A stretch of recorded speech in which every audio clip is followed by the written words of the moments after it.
All right, hello everyone, and welcome to the 411 Ground and Pound MMA podcast. We are your weekly look into the wide, wacky, wonderful world of mixed martial arts. My name is Robert Winfree, and as usual, I am your host here. Thank you also very, very much for listening. I always appreciate it. Anything you can do to interact with the product is, as always, is great. I'd say appreciate it again because it's slightly redundant, but it really is. So, like, comment, subscribe if that's relevant to your podcast platform of choice, star rating, written review, whatever you can do. That all helps. If you've done any and all of that, then please share. Tell people in your personal life if you think they'd enjoy the show. Tell people on your social media platform of choice if you just want to clog their feed. That's all fine and dandy. Anything you can do, again, that's always awesome, and I appreciate the heck out of all of you guys. I know I don't have the biggest audience in the world yet. I have aspirations. They're silly, but I have them. But I appreciate all of you guys, so thank you. All right, on the agenda this evening. Last night, UFC on ESPN Plus 81, probably the second biggest combat sports event of it's weird to say this, but I think the bare knuckle event might have had a bigger footprint. I'll talk a little bit about that bare knuckle event and bare knuckle in general here. I haven't talked about them a whole lot for a number of reasons. Not that I'm not aware of them, but I just haven't been terribly compelled to felt all that compelled to talk about them. But in the wake of last night, I do feel like uh, there's some stuff to talk about there for a little bit. So we'll talk a little bit about that and preview this coming Saturday UFC 288 bantamweight title rematch, bantamweight title match, whole pay-per-view breakdown, lots of stuff to get to. All right. And then, of course, news, such as there is. Kind of light news-wise, but I might get to editorialize a little bit on a few things, more so than usual. I mean, I'm not exactly a reporter here, nor do I claim to be. So, all right, let's jump into that with that stuff out of the way. So, first up, UFC on ESPN Plus 81. Not a terrible card. I can't call it great for a fight night, especially for like an Apex fight night, which is the lowest tier of UFC events at the moment. For those of you who might be new, like the UFC hierarchy goes something like this, I think. Pay-per-views, fight nights not at the Apex, because you have to sell tickets for those, and then fight nights at the Apex kind of occupy, like, again, it's kind of the lowest UFC rung at the moment. It wasn't terrible, which I'll take most days. But I can't call it great. This was not great, but I've seen worse. Like, I'm not trying to dogpile on this card. It probably ultimately was about what I think we all expected, right? Um, Fortunately, a couple of things. We lost a few fights during fight week, actually. Brian Kelleher pulled out of his fight with Journey Newson like 3 days before the event. That sucked. It sucks for Kelleher. I mean, he doesn't like to pull out, but he was replaced, and we'll talk about that fight when it comes up. We had a couple of weight misses, which is never a good thing. Both Haley Cowan and Irina Alekseeva missed weight. Cowan, I'll give a slight, and let me stress slight. First of all, she weighed 137.5 for a bantamweight fight. So a pound and a half over your grace period. The reason I'll give her a minor pass, and I'll stress minor, this was like her third weight cut in, 2 months, give or take? She was supposed to fight a few different times before tonight, and they fell apart, and a couple of them fell apart last minute, so she'd started the weight cutting process, and weight cutting sucks. Doing that many that close together will mess with your body. So, and I'm usually willing to give everybody one anyway, just randomness of the universe, but better not happen again. Alekseeva, I don't think has a legitimate excuse, and she weighed 140 for a bantamweight fight, so yeah, a less forgiving there personally. But again, to the best of my knowledge, it's their first time, so who knows. Anyway, we had those, and then didn't we lose another fight? Hang on.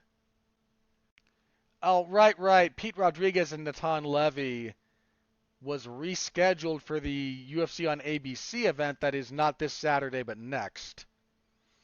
That was supposed to be on this card. That got moved. There was something up with Rodriguez. They just had to move it a little bit, so okay, fair enough. Ultimately, here's what kills me. I'm fine with shorter fight cards. This was what, 12 fights? Hang on. 5, 6, 7, 8, 9. Was this only 11? 6, 7, 8, 9, 10. Yeah, this was only 11 fights. I'm fine with shorter fight cards. The problem is they're still like 6 hours. So there's a lot of vamping and a lot of downtime and a lot of, hey, here's a promotional package and then a commercial break and then another doohickey and then we come back. Like, they still have to keep the same airtime, so they just stretch these things out. And it's, that can get rough. They can get a little rough. But anyway, main event. So let's talk about the fights. In the main event, Song Yadong defeats Ricky Simón via TKO punches, 110 to the 5th. I don't mean to say that Simón was never in this fight. That would be a pretty gross disservice to him. However, let me phrase it like this. For the entire fight, there was a noticeable gap in skill everywhere in favor of Song. Faster hands, more power, better ring craft. He only got taken down once and like forced to scramble very, very quickly. Other than that, the takedown was just not there for Simón, and if he can't get you down, he can't win. Better shot selection, some nasty body work from Song. He was just better pretty much everywhere. So kudos to him. He needed the good rebound. That last fight when... It's not that he was never in the fight with Corey Sandhagen, Song, but he was just... It wasn't quite like the reverse of this one. You know, where he was just a step behind every step of the way. He had some stuff for Sandhagen. But once he got cut and that eye started getting messed up, like that was all over. Like that was when things went horribly wrong for him. And Sandhagen was just a little bit more tactical, a little bit more technical, and he kind of... Song seems to have learned some of the appropriate lessons. He was a bit more measured here. He throws heat, man. Big thing I took away from the end of the fight. So end of the 4th round, Song drops Simón with a left hook. Not enough time to finish. It was like right at the end of the round. 2nd round, he gets right back on offense, backs him up, crushes him with another left hook. Simón tries to fight up, gets dropped again. The referee jumps in. Really, really solid all-around performance out of Song here. He's got power. He carries it late. He's got fast hands. He's got pretty good kicks. They get slept on a little bit because he doesn't use them very often. His front kick was pretty good here when he used it. In fact, it set up some really good shots. His body work is good. He's not afraid to go to the body, especially if he gets you against the fence and you're circling off. He doesn't really headhunt from there. He's happy to hit the body. He's still real good. Like, he was ranked 8 coming in, and I believe Simón was 10. He showed there was a pretty serious difference in skill, again, everywhere. So, after the fight, he said he wanted to fight Sean O'Malley or have a rematch with Marlon Vera. I could be down for either of those. I don't know how likely either of them is. The Vera fight is more likely, given that Vera just lost. O'Malley's probably just sitting and waiting for a title shot at this point, right? Would be my hunch. But Song should... I could see him getting a fight against... getting a fight up instead of down after this one. Um, where the again, let me double check the rankings. I would be fine. The Vera fight, I think, is not unlikely. So bantamweight at the moment is Sterling champion, Merab 1, O'Malley 2, Sandhagen 3, Jan 4, Vera 5, Font 6, Cruz 7, Song 8.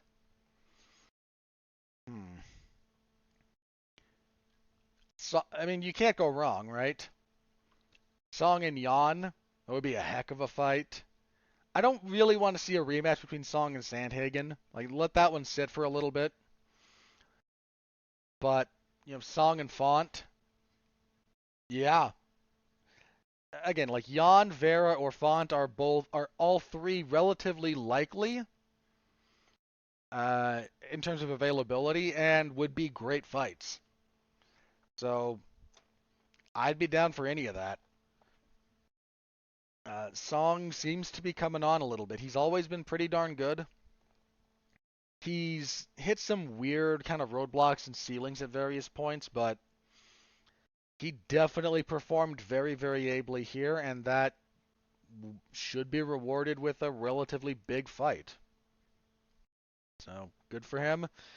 Pretty good fighting. A little bit too one-sided to merit a genuine. There was no fight of the night. Let me just tell you that. This was a little bit too one-sided, I think, to merit one. If there was going to be one, it might have been this one. This was probably the most entertaining fight of the night, at least for me. But my taste and the taste of the UFC brass and whatnot don't really line up all that often. Unfortunate for Simone, who had a pretty good win streak going, but he stepped up in class and got uh, shown where his current level is. He might be able to rebound and make another pretty solid run. Simone's not old. He's 30-something. 30. He's got time, so he might still be able to bounce back. Bantamweight's just a tough division, man. It's just a really, really tough division. I mean, you got Song sitting at number 8 coming into this, and maybe you could swap him and Cruz at 7, but he wasn't a top 5 guy, and I don't think that was in dispute. Not really. And he's that good. It's a tough weight class. It's a tough weight class. All right, moving on. Let's see. Middleweights. Caio Borralho defeated Michal Oleksiejczuk via rear naked choke, 2:49 of the second. Pretty good stuff from Borralho here. Oleksiejczuk gave him some problems early, was landing on him, landed some pretty nasty body shots. Borralho was willing to throw back, got some takedowns. Oleksiejczuk has pretty good takedown defense, but his ability to scramble off of his back, to wall walk, and then to disengage, not quite where it needs to be. And that's kind of the exploit that Borralho found here.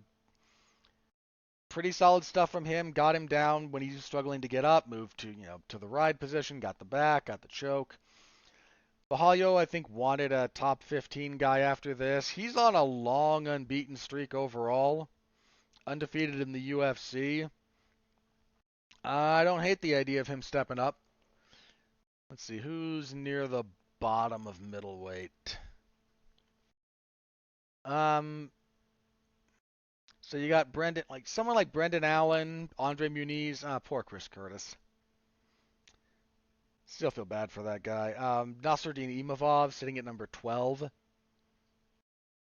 Allen might be viable. I was gonna save this for the news section, but let me talk about it here instead, I guess.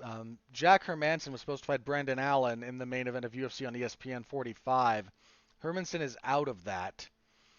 Allen's calling for a rematch with Sean Strickland. Sean Strickland has already got a fight lined up for a little bit later in the year, main eventing against Abus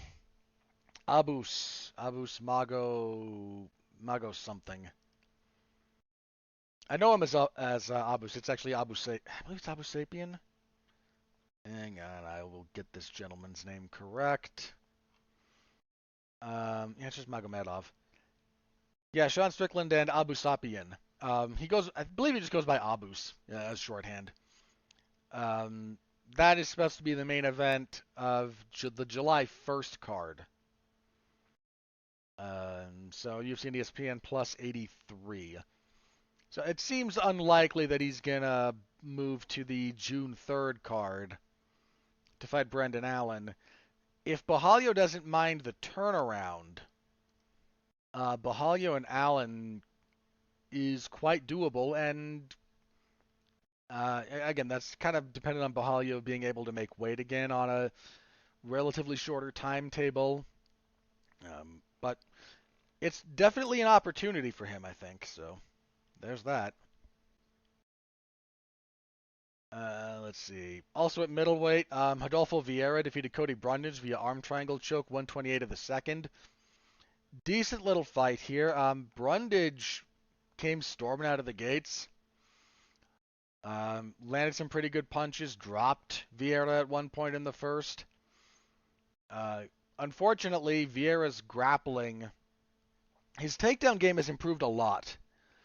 And he was able to, towards the end of the first, Vieira avoided a 10-8 in my estimation with what he did at the end of the first. He got a takedown, got on top, passed guard, might have got full mount at the end, or very nearly at the back. But and then he had the back. It wasn't full back mount. He only had one hook in, but he was landing some pretty good punches. Did enough again to avoid the 10-8 in my estimation. Second round, Vieira's able to get a takedown. Gets on top in half guard, passes, arm triangle threat, gets the back. Brundage tries to defend from the back, but there's ways that you can attack the arm triangle.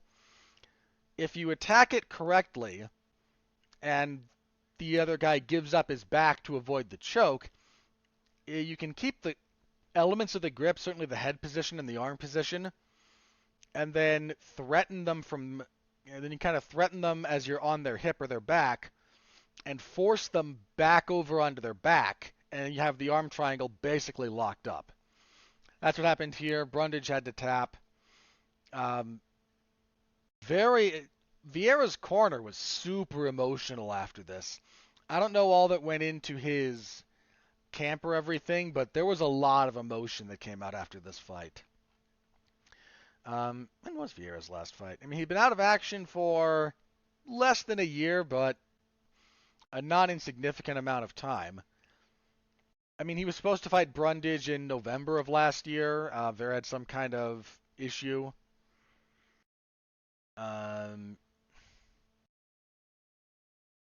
Yeah, before he fought Chris Curtis, actually, he was supposed to fight Wellington Turman. He had some kind of medical issue. What was it? Let's see. He had like a cerebral angiograph.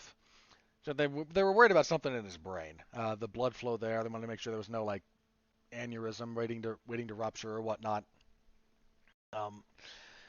So there was a lot that he had to deal with over the last little bit. So I give him credit. He looked pretty good here. A little bit again, his takedowns had improved pretty solidly. Brundage is a very good wrestler, so taking him down is no mean feat. His striking looked like he'd been working on it. It's obviously never going to be his strong suit, but it had become a bit more serviceable, I think, coming into this. So solid enough win for Vieira. Sucks for Brundage, man. He was gutted after this loss. You could see it all over his face. Like there was a lot of emotion for both guys in this fight, not because they dislike each other. Just both guys seem to be carrying a lot. Brundage just absolutely beside himself. It's hard not to feel for the guy, but solid win for Vieira. Kind of got himself back on track. I don't think he's ever going to really make a run at the belt. Middleweight it's not the best division in the world, but there's a handful of guys who are just really. I don't think he'd get close to beating. Let's see, featherweight. This was a nice one. Fernando Padilla defeating Julian Erosa via punches, 141 of the first. Erosa wasn't thrilled with the stoppage in this one. I can understand why. I can also understand why the stoppage happened. So, Erosa's coming forward. Padilla backs up a little bit and cracks Erosa with a three-punch combination that visibly hurts him. He backs up to the fence. Padilla gives chase. Padilla crushes him with a right hand. He drops to his knees. He fights back up. Another couple of punches, and he looks like he's going down again. As he's dropping, he catches himself up with a hand, backs himself up, and starts to circle away off the fence. The ref is already jumping in. I can understand his being upset with this. I really can. Um, I can also understand when you, in real time, I was kind of like, man, he was up and he was moving. Not great. Rewatching it, not even slow mo, just like rewatching it in real at speed. Like you got hurt, you got dropped a second time. Like I'm not saying this was the best stoppage ever, but I can totally track why the referee made the decision he did. And I don't think, again, slightly early stoppage. Yeah, I would probably say it was a little bit early. But when you look at what had happened to him, like very, again, this happens very quickly. Damage accrues very quickly. I can understand it from the referee's perspective. So I'm not going to throw the ref under the bus here. Um, Solid win for Padilla. He looked pretty darn good. He absolutely looked UFC ready, if nothing else. So Erosa's no pushover. He's got a really weird career in terms of his ups and downs, but he's nobody's cakewalk. And this wasn't a cakewalk for Padilla. It's not like Erosa didn't land on him, but Padilla, he looked good. Long, rangy guy for the weight class, tall, accurate puncher. Heck of a debut. Heck of a debut for him. At heavyweight, because of course, Marcos Rogerio de Lima defeated Waldo Cortez Acosta via unanimous decision, 29-28 across the board. De Lima wins the first two rounds and drops the third, and it's just heavyweight. De Lima's leg kicks were a pretty important factor here. Cortez Acosta leans heavily on his jab. I don't just mean like in two ways. One, he builds his game off of it. He builds off of his jab. He also leans pretty heavy when he jabs. I've talked about this before. The different kinds of jab you can employ. Cortez Acosta seems to lean into he likes the power jab, more weight on the lead foot, stick it out there and really kind of pound a rail spike. There's nothing wrong with that kind of jab. You just have to be aware that if you do that consistently, your lead leg is going to kind of be hanging out there, and De Lima is a powerful kicker. He landed a bunch of leg kicks. They both landed some punches, but neither guy got really hurt or rocked. De Lima got takedowns in 1 and 2. Then he just kind of faded in the third. But I mentioned it. Some of these guys that the UFC likes, they give you a couple. Then that third, fourth one, they don't mind. The UFC has no interest in developing talent in the way that talent should be developed. And that's not a criticism in the sense that like why don't you have mechanisms in your model for developing talent? Because a big part of the theory behind the UFC is you're already one of the best when you get here, right? This is again a big part of the theory is we have the best. Now that doesn't always mean like only the top 5 guys, but you don't come into the UFC until you are, in theory, an already like formed fighter. So they don't mind taking guys that look pretty good, a little bit of preferential matchmaking, and then they just throw you to the wolves. We're seeing this with Sean Brady. The UFC announced, I think I might have talked about it last week. If I did, I'm going to repeat myself here. If I didn't, I apologize for missing it last week. But 290 is going to host UFC 290 is going to host Sean Brady and Jack versus Jack Della Maddalena. Sean Brady looked pretty good for a while. Then he got stopped by Bilal Muhammad. And his reward for that is to now fight Jack Della Maddalena.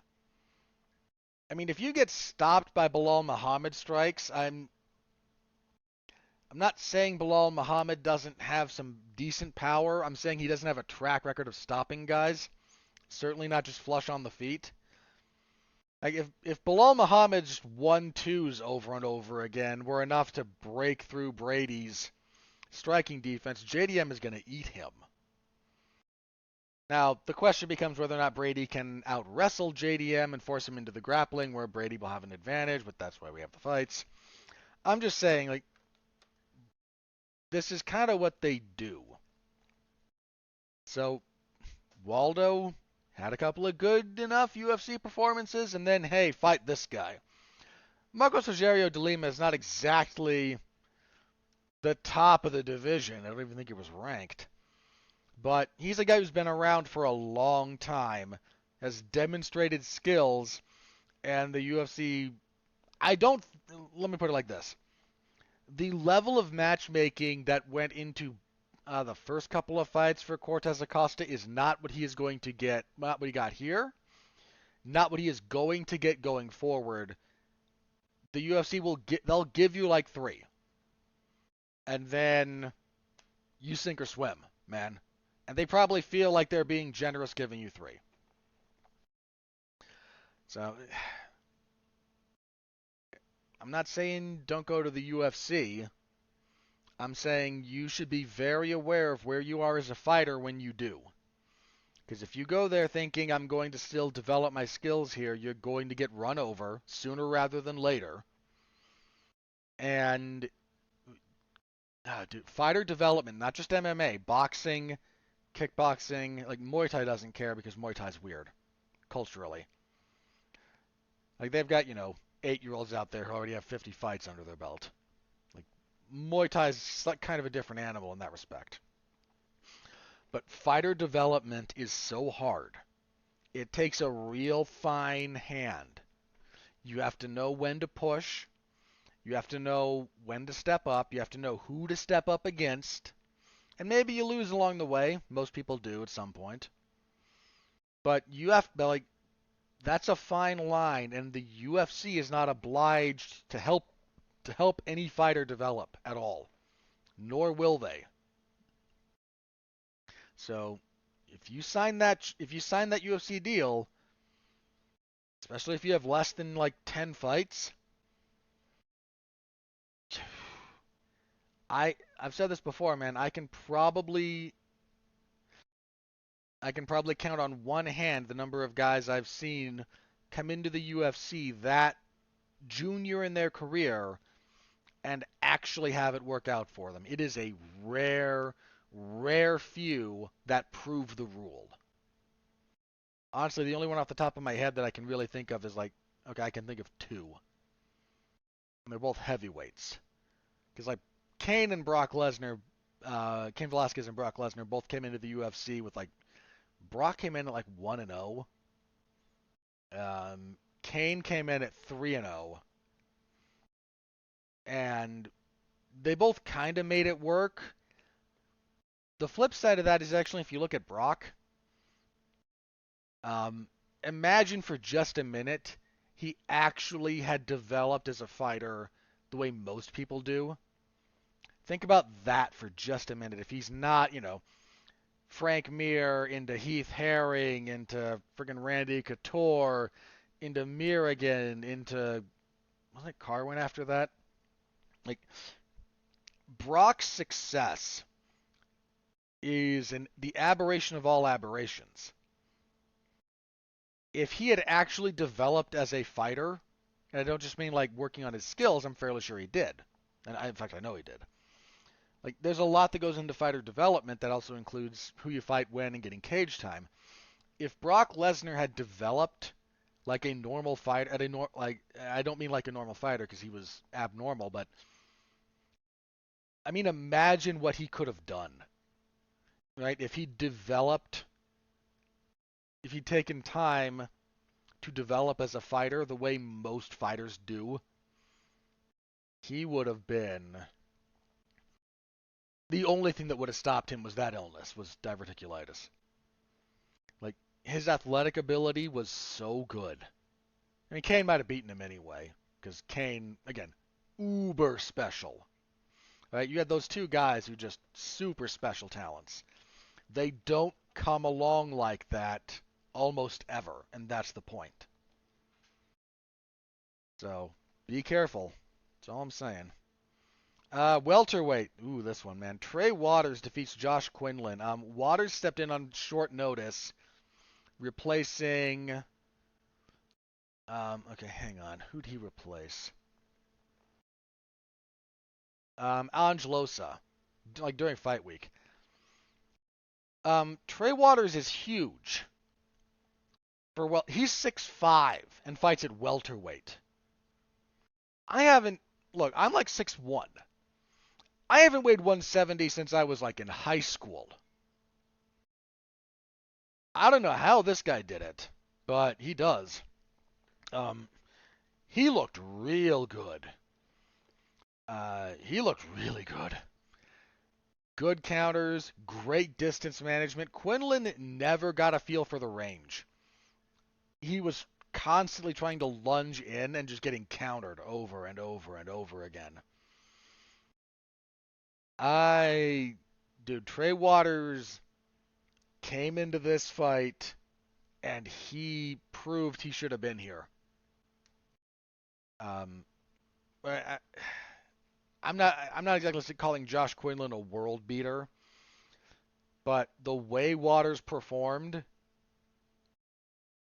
whew, he looked real good. I'm curious to see what he does in this division, man. He looked really good. Nice timing, great understanding of distance, good shot selection. Really tall, really rangy for that weight class. Um, Pay attention to that guy. Pay attention to that guy. So that was your main card. Prelims: Martin Budai defeated Jake Collier via unanimous decision. Collier has some absurd stat where in the first round of his heavyweight fights he's outstruck his opponents by a pretty hefty margin, but has never been the busier fighter or outstruck his opponents in rounds 2 and 3. Kind of what happened here. Collier had a decent enough first round, then Budai just took over. Landed better punches, better clinch work. Collier just faded. Kind of all it was. Flyweights. Cody Durden defeated Charles Johnson via unanimous decision, 30-27 across the boards. Durden with a good couple of first rounds. Relentless wrestler. Absolutely relentless. He started to fade in the third, and Johnson was starting to touch him up. Charles Johnson's a very good striker, but Johnson couldn't quite keep him off in the third. Durden got another takedown. He spent a lot of time on the back in the backpack riding. I think after the fight, Durden said he'd like a top 15 guy. Durden has lost. He's lost twice at flyweight in the UFC to Jimmy Flick and Muhammad Makayev. But he's currently on. He's now on like a 3-fight winning streak now. Something would make sense for him. So Makayev is sitting at 12. I'm not really interested in the rematch. 13 is Sumudarji, 14 is Tiger Ulanbekov, and 15 is Bruno Silva. For some reason, Tim Elliott sitting at 11. I wouldn't hate Elliott.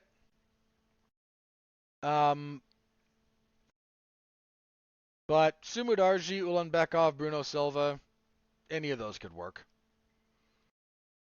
Dude's a relentless wrestler. All right. Women's bantamweight again. Alexieva missed weight. She did hit a really nice knee bar on Stephanie Egger, though. Egger was able to they started trading, and Alexieva squared up and just started swinging from the waist. Not a good sign technically, but Egger wasn't really going to punish her for it. They tied up. Bit of a throw from Egger. Egger gets the back standing. Alexieva rolls for a knee bar and gets it. I like a good leg lock. Um, Nice finish. Pity she missed weight by as much as she did, but nice enough knee bar. At a deliberate catch weight of 140 pounds, Marcus McGee, who again stepped in on like 3 days' notice to replace Brian Kelleher, he beat up Journey Newson and submitted him with a rear naked choke 203 of the second. Heck of a performance from McGee here. Not intimidated by the moment, not intimidated by Newson. Got after him right away. Constantly denied him what he wanted to do. Newson likes throwing like a front kick off his back leg and then transitioning to a side kick with his front leg forward. So like I think he's right-legged.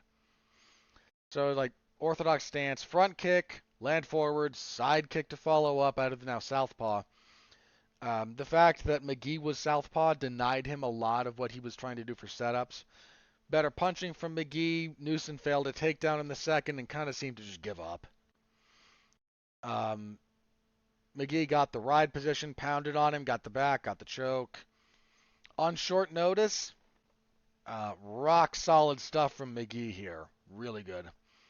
And kicking everything off, Jamie Lynn Horth defeated Haley Cowan via unanimous decision, 29-28 across the board. I don't have anything to say about this. It wasn't a good fight. Yeah, so that was it. Again, no fight of the night. Your performance bonuses went to Song Yudong, Caio Bajalio, Rodolfo Vieira, and Marcus McGee. Unfortunate for Padilla. I think Dana White probably agreed with the stoppage being bad, so Padilla wasn't rewarded. And Alexieva wasn't going to get a bonus because she missed weight. Otherwise, she probably would have. But this was one of those, like, again, most everyone who got a finish got a bonus, so another reminder the UFC could do that every time out, but they choose not to. So that was the event. Full report, as always, in the MMA Zone of 411mania.com. Go give it a read if you're so inclined. Always appreciate that. All right. Let's talk BKFC very briefly here. So, Bare Knuckle Fighting Championship had an event. One of their bigger events, actually. I caught part of it. I watched I started with the fight between Ben Rothwell and Josh Copeland is kind of where I came in. Which was not a bad little heavyweight fight. Rothwell won, both guys badly busted up and cut. You get messed up in bare knuckle. I didn't care about the women's title fight. The fight between Eddie Alvarez and Chad Mendes. I bring this up specifically because Chad Mendes retired after this. He's 40.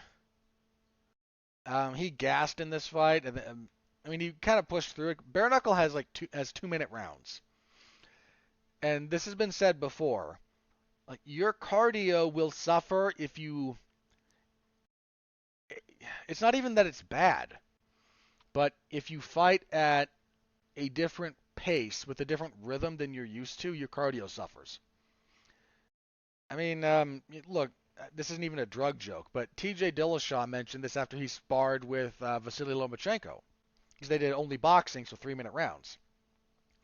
TJ Dillashaw could fight 10 rounds in MMA. I'm fairly sure of that. Again, that's not even like he was on, the EPO joke. Dude had killer cardio.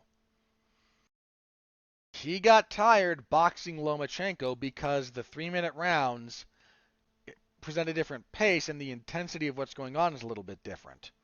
So I'm not here to throw Mendes under the bus going, yeah, he got tired fighting 2-minute rounds. It's not that, oh no, his cardio sucks. Dude, fighting 2 minutes, that's almost sprinting. If you've never had fight a 2-minute round once or twice, it will mess you up in the head how fast you have to go. and what it does to you physically. So I'm not bagging on the guy, but he got tired. Eddie Alvarez again wins a split decision. If you like bare knuckle, and I don't hate it, this was a really good fight. So give it a watch if you haven't. Worth looking up. And again, Mendez retired after the fact. Uh, One of the better guys, I think, to never hold a belt in either the WC or UFC. Fought for the UFC belt twice, came up short both times against Jose Aldo. Fought for the interim belt against Conor McGregor and came up short. A perennial bridesmaid, unfortunately, to just fighters who were kind of forces of nature beyond his that he couldn't ever equal. Um, but he had a very solid overall career and a pretty fun little fight to go out on.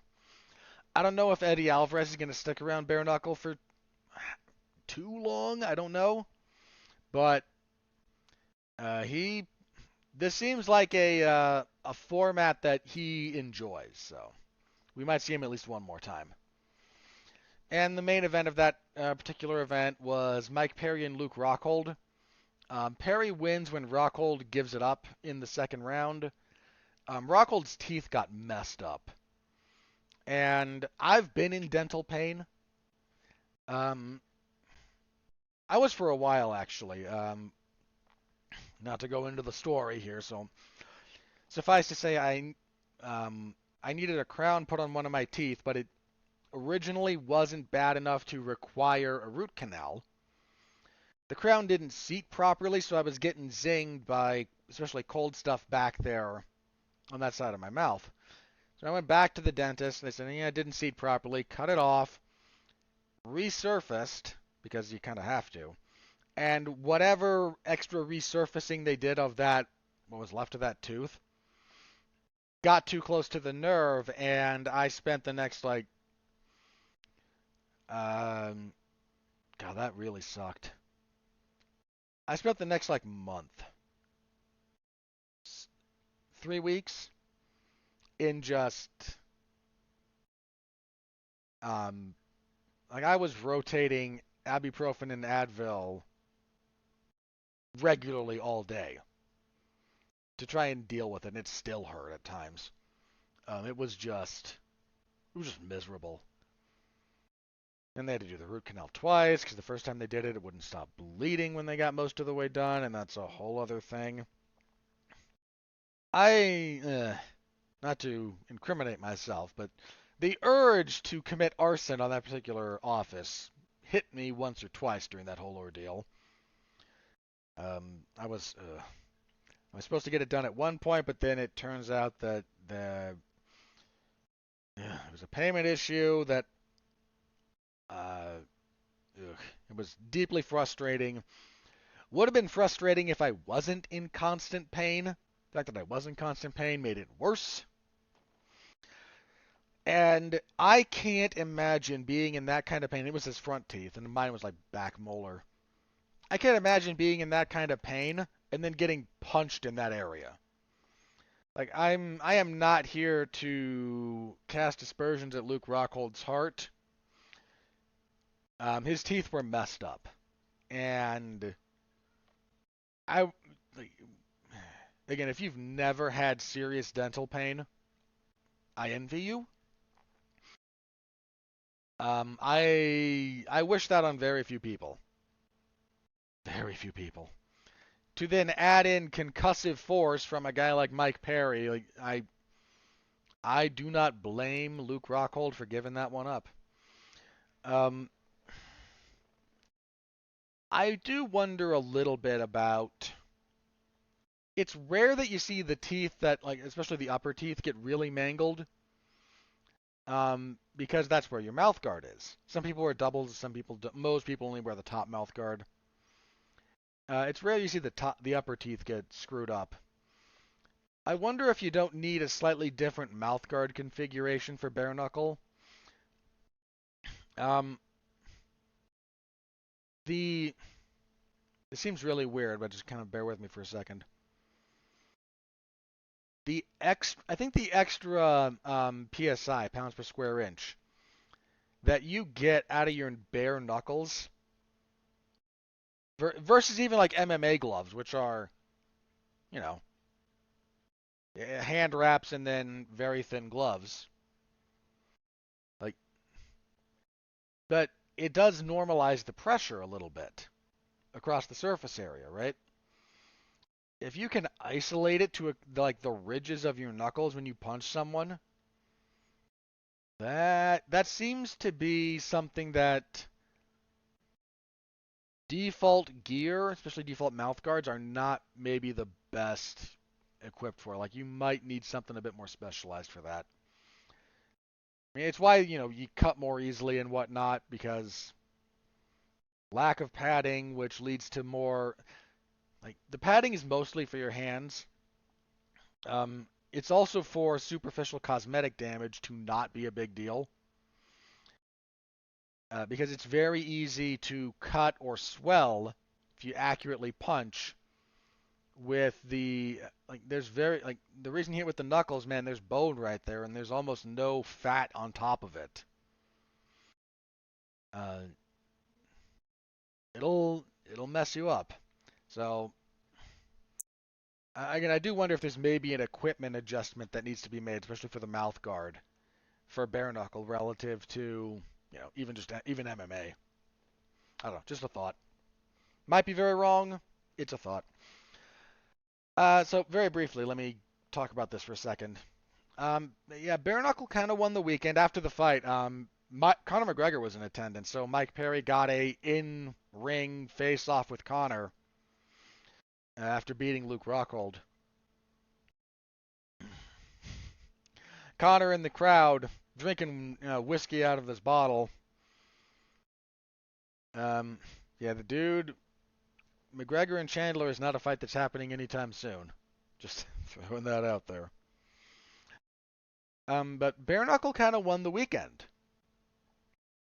And I think here's the big thing I want to say about that. I understand that bare knuckle is not going to be for everyone. Even like combat sports in general, not for everyone. Fair to say, I love them, but I know people that don't, and I'm not here to preach. Okay, not for everyone, but boxing, for a variety of reasons, broad appeal, broad history. MMA has mainstream. MMA is mainstream at this point. I was around for a long time when everyone was hoping for it to go mainstream. Guys, if you're still banging that drum, we won. We're on ESPN and ABC. Like, at this point, if people aren't interested, then they're not interested because, oh, that's that dark and dirty, edgy sport. Like, no, they know what it is and they're just not interested. And you know what? Fair play. There's plenty of sports I'm not interested in. Plenty of sports you're not interested in, and that's okay. This notion that everyone has to like fighting is kind of ridiculous. But MMA has decent reach, especially with the right personalities attached to it. Decent reach. But things kind of break down a little bit. Like kickboxing is big in different parts of the world, never took off in America, which is really weird when you consider that most MMA these days is just bad-ish kickboxing. I mean, again, bad's a bit of a stretch, but like take the average MMA fighter who's a decent kickboxer or even a good one, accepting people with legitimate kickboxing backgrounds, put them in a glory ring, they're gonna get chewed up. But no one in America would watch, and people in America will watch MMA. It's weird. I don't know why. Like I genuinely don't know why everyone complains about ground fighting, but then won't watch kickboxing, which is kind of just MMA without takedowns. I don't know. I don't know. It's weird. But the point being, like, smaller subset generally for kickboxing. Traditional Muay Thai, even like 4-ounce Muay Thai, which is awesome, by the way. Oh, I think it was Takeru who signed with one. We might get Takeru and Rodtang. And if you're a kickboxing nerd, oh, that's Christmas morning, baby. Um, but smaller group, and bare knuckle is kind of the smallest you're gonna get, like audience reach wise, as a general rule, and it's okay. Like there's some limiting factors for bare knuckle in that respect, and you just have to be honest about them. But if you'll recall, not too long ago, some of us were kind of looking at bare knuckle like, well, you're the last rung, like you're the lowest rung here. I almost want to thank Dana White for trying so hard to make power slap a thing, because I think it reminded us how low it can go.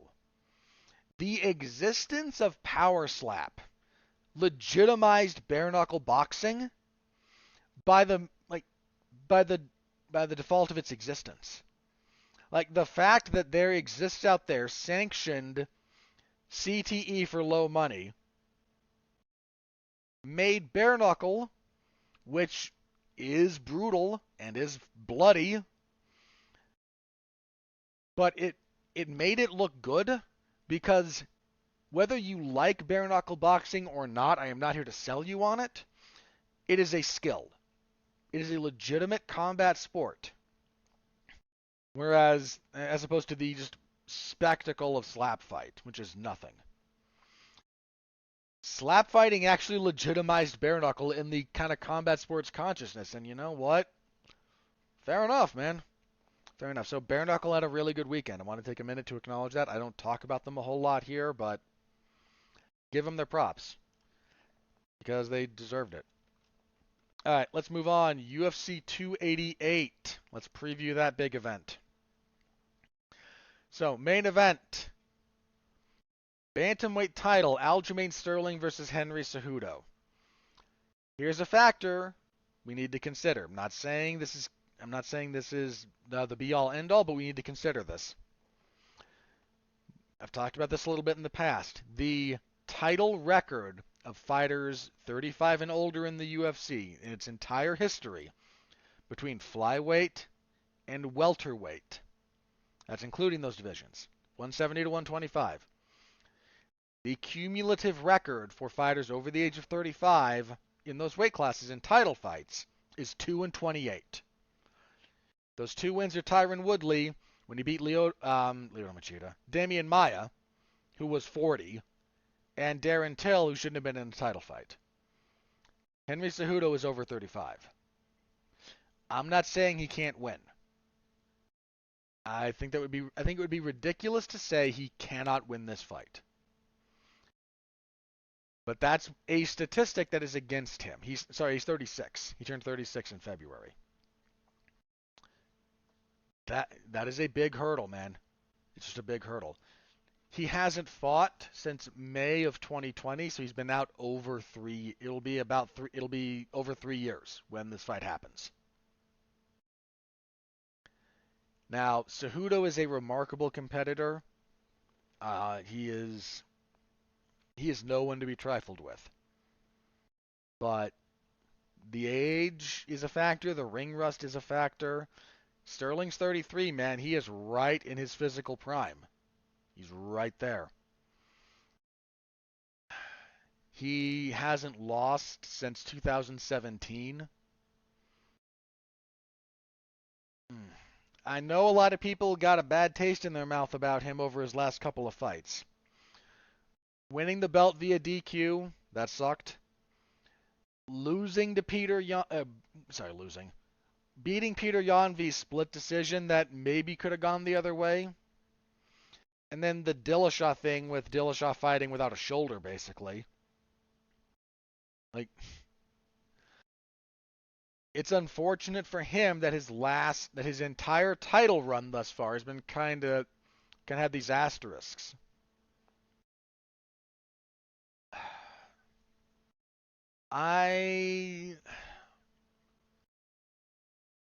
This is tough. I'm going to lean towards Sterling. I think, again, the age and the time off is a big factor. Couple of other things here. Cejudo is, 5'4"? Sterling is 5'3". That's 3 inches that's non-trivial in height. How about reach? 71 for Sterling. 64. Yeah, 7 inches of reach. Sterling has to be careful with his kicks. He tends to kick a lot. He's got to be careful with them. But um, that range is going to be a problem. Cejudo's. Here's the other thing, man. That 3 years off for Cejudo, man, that 33 to 36, you lose stuff. You just do. Yeah, I'm gonna lean towards Sterling. That said, like, how can Cejudo win this? If he can make Sterling just wrestle with him, if Sterling gets too comfortable on his back, if Cejudo's able to get him down and kind of control him, if Sterling doesn't manage distance well and gets pressed into the fence and lets Cejudo get close enough to unload, Cejudo's got fast hands and he's got some good power. Sterling tends to fight again. He fights a little rangier, more. He's got decent power as well, but not a big striker. Tends to keep you all the way out until he can get you to make a mistake. His back takes are exceptional. He might get one of those off of Cejudo. Like I imagine Sterling will get the back at some point. He's just that good at it. Um, I'm leaning Sterling here. That said, man, if Cejudo comes back, bucks the age trend after 3 years off to beat Sterling, that's a pretty remarkable feat. Just throwing it out there. That would be a pretty remarkable feat. So that's your main event. Easily the best fight on the card. We got some decent supporting fights though. Welterweight Bilal Muhammad and Gilbert Burns. This came together fairly quickly. Um,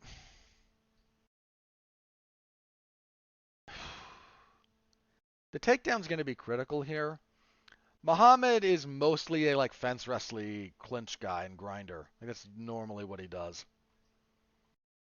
I mean, he's got a good winning streak going, but that TKO over Sean Brady that Muhammad got last year, that was his first finish since 2016. He's not a big finisher. So this was a striking finish. He choked out Takashi Sato in 2019. But you know, he's not a big finish threat. Um, both guys are willing to get after it. Muhammad's striking is just it's very fundamental. It's very meat and potatoes. I think Burns is heavier handed. Burns is the better jiu-jitsu guy, but if Burns winds up on his back for prolonged periods of time, he might get a little bit too comfortable there. I don't know, man. I have a real hard time picking against Gilbert Burns at this point, and I hate that I'm constantly kind of shortchanging Bilal Muhammad because it feels like I am, and I don't mean to. I should have picked him against Sean Brady. I really should have. Like that was a mistake on my part. Um, but is Burns the best fighter, Muhammad? No, Muhammad fought Leon Edwards. That was not going his way though. Yeah, has he fought a really top-ranked guy since then though? I mean, hang on. Maya on his way out. Thompson a little. Yeah, Burns is probably going to be his best opponent since the Leon Edwards fight. And you could make.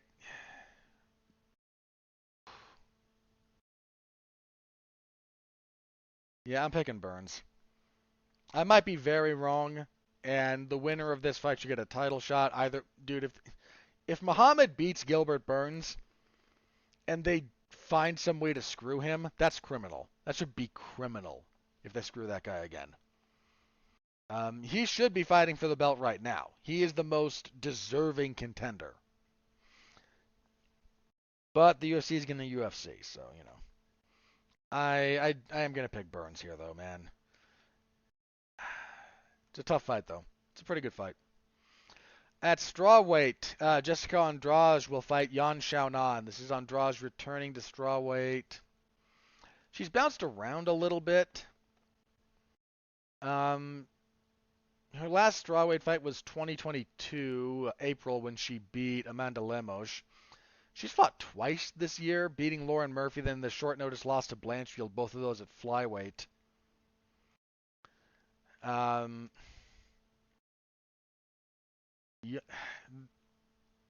Jan's coming off a majority decision win over Mackenzie Dern. She got TKO'd by Carla Esparza. Like, I'm not gonna call this a straight setup fight for Andrade. That's hugely disrespectful to Jan. But I got a real hard time seeing Jan handling Andrade. I got a real hard time seeing that. If Andrade wins this, she might get her a rematch with Zhang Weili. Which I wouldn't hate either. Like, I don't hate that fight at all. Dude, women's strawweight is such a weird division, man. It's such a weird division. Like, when you consider the fact that the best... I don't mind calling Rose Namajunas the best fighter in that weight class as a general rule. Like, she beat the most successful strawweight ever in Joanna.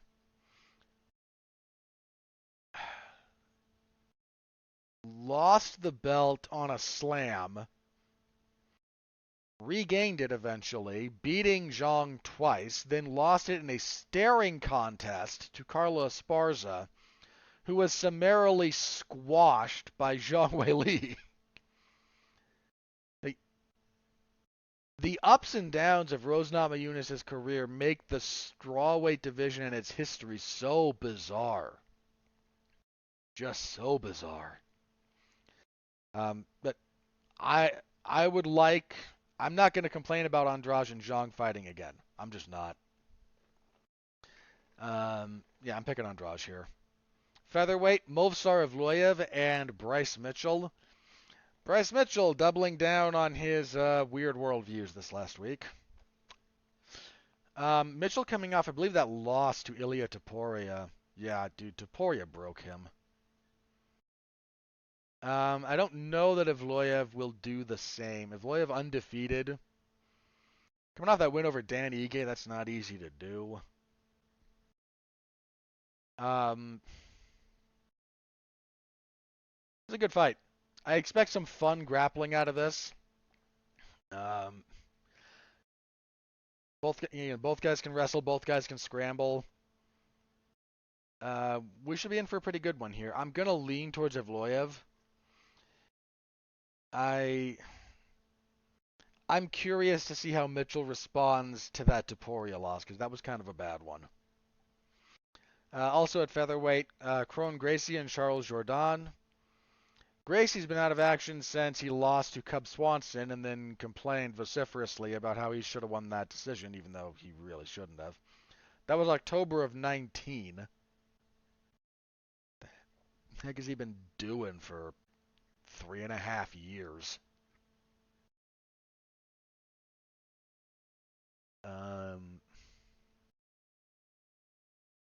Yeah, no idea why. Jourdain's been up and down, man. He's on a 2-fight losing streak. I mean, Shane Burgos and Nathaniel Wood. Like, two really talented guys. But yeah, his whole career is kind of up and down. You can see some of the pieces, but he's never really harmonized his game. I think I'm going to pick him here, but... I mean, after that much time off, Gracie's kind of an unknown, so... agree with me at your peril there, I guess. That's the main card. Again, not a bad main card. That's a solid top 2 fights. Evloev and Mitchell's fun. Andrade is a relevant fighter. I'm not going to complain. Prelims, Drew Dober and Matt Frivola. That'll be fun. My hunch is Frivola. Hang on. Is my hunch Frivola? He knocked out Otman Azaitar, beat Gennaro Valdez before that. Dude, knocking out Drew Dober is just very, very hard. I mean, Bobby Green lit Drew Dober up, and Dober just kind of walked through it. Yeah, I'm going Dober. Light heavyweight, Kennedy and Nchukwu and Devin Clark. Nzechukwu? I always forget how to pronounce this guy's name, and I apologize. The UFC likes um, Ichukwu. Um, they don't really like Devin Clark. Probably Ichukwu. Clark's not bad, but he's just very, very middle of the road. Let's see, welterweight Chaos Williams and Rolando Bedoya.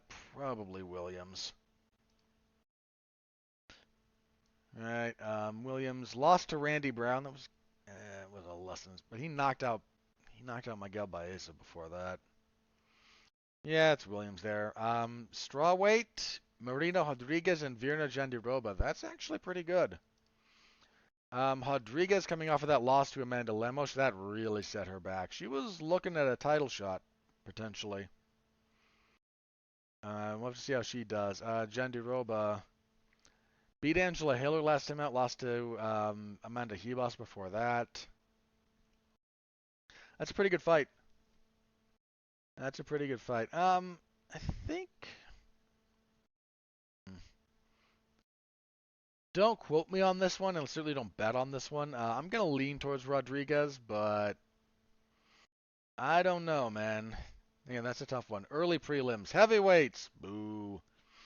Braxton Smith and Parker Porter. Mr. Porter on a two-fight losing streak to Jelton Almeida and Justin Tafa. Mr. Smith, though, is making his UFC debut. He is 5-1. On a five-fight winning streak. He's only lost to Chase Sherman. Debuting against Chase Sherman's kind of tough. Am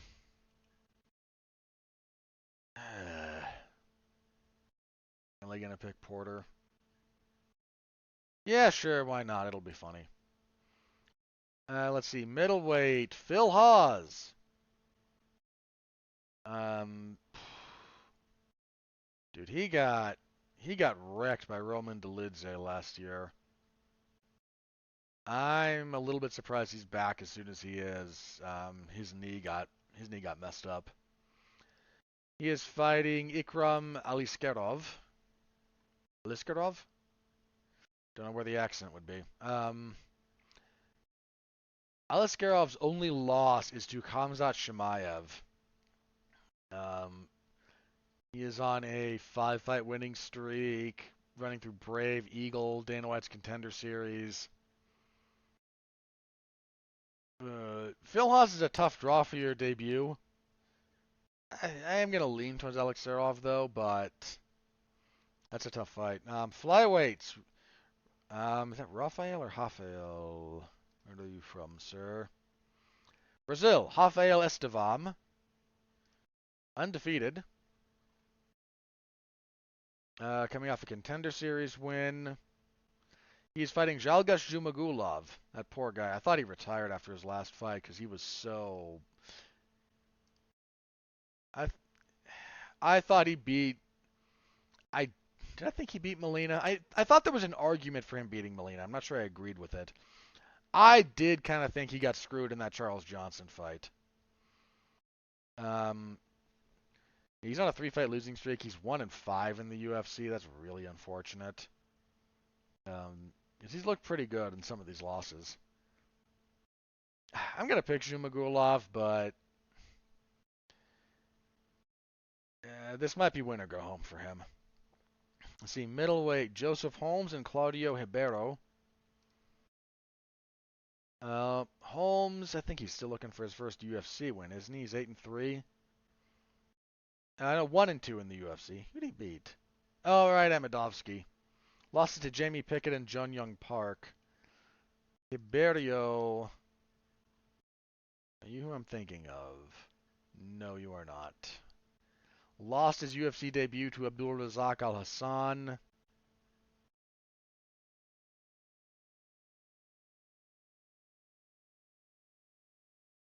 I think it's still Ribeiro, but I don't know. We're dealing with a lot of volatility when you get to that end of the talent pool. And finally, at bantamweight, Daniel Santos and Johnny Munoz Jr. Hang on, do we have a backup for our main event? I'm just curious. I don't think we... I really hope they do, man, because if something happens to one of those guys, you really...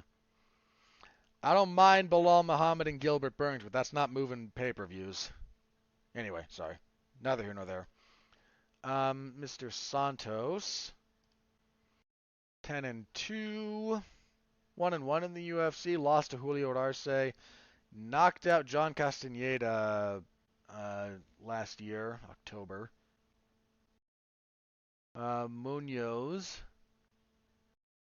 12-2. He's been up and down in the UFC, if I recall. Yeah, 2-2. Losses to Nate Maness and Tony Gravely. Wins over Jamie Simmons and Ludovic Cholinan. I think this is Santos, actually, as far as my pick. Yeah, I think it's Santos.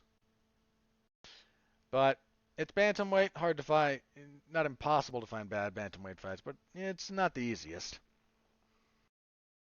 So that's the card. Saturday we'll be covering it in the MMA zone of 411mania.com. So please stop by and say hello. As always, I appreciate it. Let's see here. Let's move on to the news. I talked about that already, so we'll leave that alone. Let's talk about a random statistic. We are now 100 UFC events since the last event that was main evented by flyweights. Was it 100 events or 100 fights? Hang on. How long? Let me double. I want to double check this because I want to make sure I get it right. What was the last time it might have happened?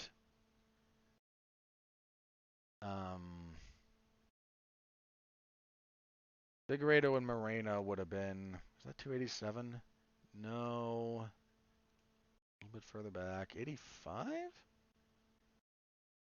No, that was Grasso and Shevchenko.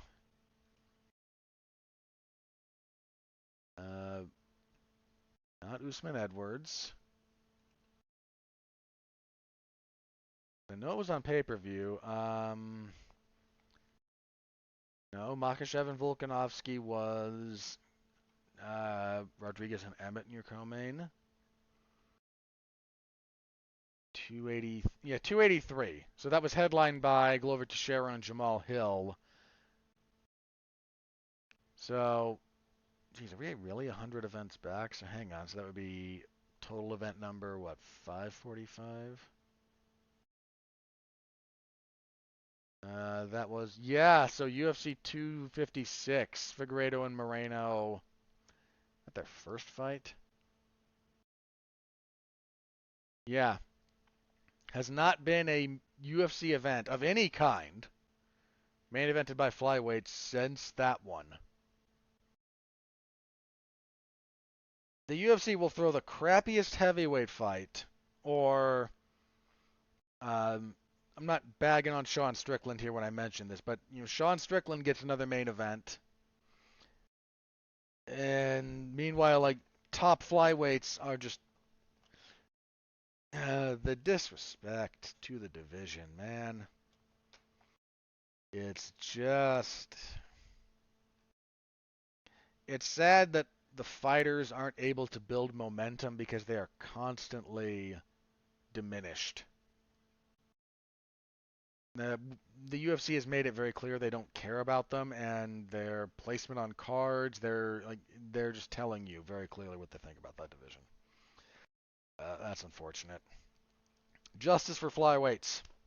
Start a hashtag, somebody with a Twitter following, because mine is not very good. All right, let's move on. Okay, let's talk about this very fast. So Power Slap has a drug problem. 6 of the 12 participants in the last Power Slap doohickey, 6 of them were suspended for drug violations by the Nevada State Athletic Commission. Bear in mind, that's not USADA testing. I guarantee you there was no USADA testing for the slappers. These guys failed the Nevada State drug testing for all kinds of things. Some of which was performance enhancing, some of which was just like, hey, meth. Um, but no, it's a legitimate sport. Just ridiculous. Just ridiculous. Egg all over everyone's face. Um, this photo also got circulated, but for a while leading up to last night's event, the most recent 6 videos that the UFC was putting up on their YouTube page had nothing to do with MMA. It was the power slap stuff. If this is so popular, let me just put this out there. If this is as popular as Dana White claims, why are you having to piggyback off of all the UFC social media content? Why isn't there a Power Slap Facebook page? Why isn't there a Power Slap YouTube channel? Why isn't there a Power Slap Twitter? Why were you piggybacking all of this onto the UFC's name recognition? Ugh. Just. I wonder the degree to which Dana will be allowed to continue those shenanigans after the merger. I just wonder. Maybe, look, maybe they don't change anything, but I don't know. I don't know. Alright, that's kind of everything I had written down. The power slap thing just made me laugh. So let me check Twitter, see if anything crazy has happened. If not, we will do plugs and get out of here. Okay, nope, update. Update on my justice for flyweights. As I was recording this, Kai Kara-France is claiming that his fight versus Amir Albazi will now be the 5-round main event of some upcoming Apex card. Which really, they should be doing that. It's not like they're selling tickets anyway to these things. To anyone who isn't, paying through the nose for the exclusive experience. Yeah, so UFC on ESPN 45, the event that lost Brendan Allen versus Jack Hermanson. Apparently they're bumping Kai Kara-France and Amir Albazi instead of bumping Miesha Tate and Mayra Bueno Silva, and thank you for that.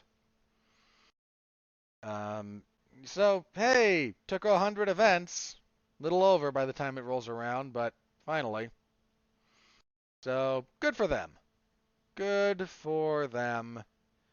They deserve it. Alright, continue scrolling Twitter. No, nothing new other than that. So, let's plug. Special Damn You Hollywood's coming up this week. Let's see, last week was the discussion of Evil Dead Rise. That was a fun one. Myself, Mark Radulich, Jason Teasley, and Dorian Price got together. This week, special time, Wednesday morning, noon Eastern, we will have a discussion of the biopic for George Foreman, Big George Foreman. That will be myself, Mark Radulich, and Pat Mullen. We'll get together and talk that.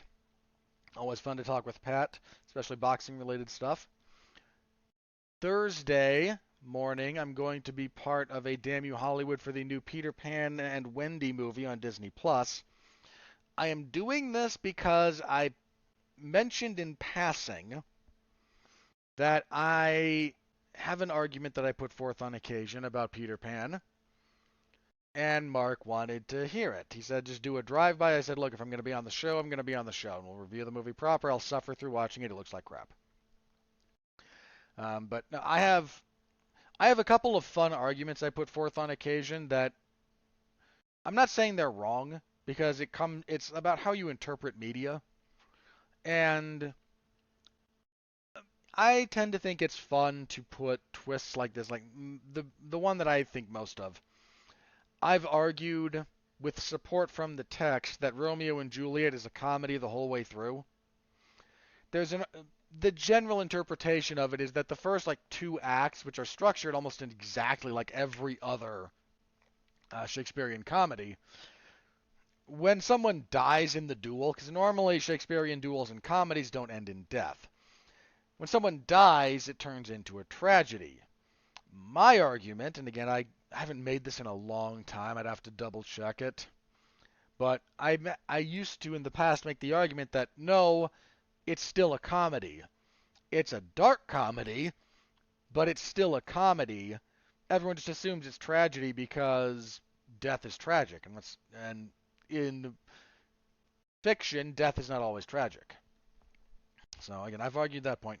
My argument about Peter Pan is that Peter Pan is not the hero of the story. And I can support the argument. I will be, and that's kind of what I said was, Peter Pan's not the hero, right? And Mark kind of went, okay, Mr. refuses to revive his dead podcast called Everyone Loves a Bad Guy. Fine, come on, you make your case. So I will be trotting out my old argument about that on that podcast. So if you're interested, begin Thursday morning. Double dose of Damn You Hollywood this week. So looking forward to that. The usual spate of coverage. I don't know what's up with AEW's Dark Elevation. That show might be coming to an end. So if there is an episode this Monday, I will be covering it. If not, AEW is trying to gear up to add another television show. They'll be adding Collision to Dynamite and Rampage. And something kind of had to give, and I guess it was Elevation. So fair play if that's the case.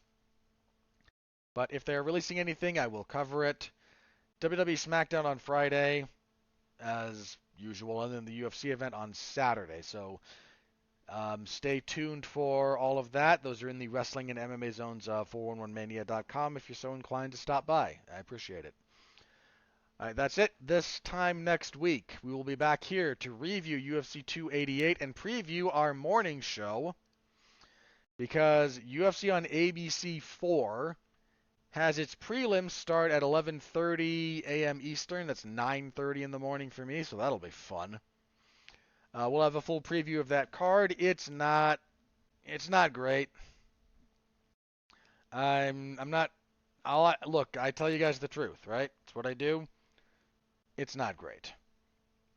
So, but we will preview it next week. So I hope to see you then. Until then, thank you all very, very much as always for listening. Appreciate you guys and all you do for the show. I will see you next week. Stay safe out there and continue to be well, be safe, and behave.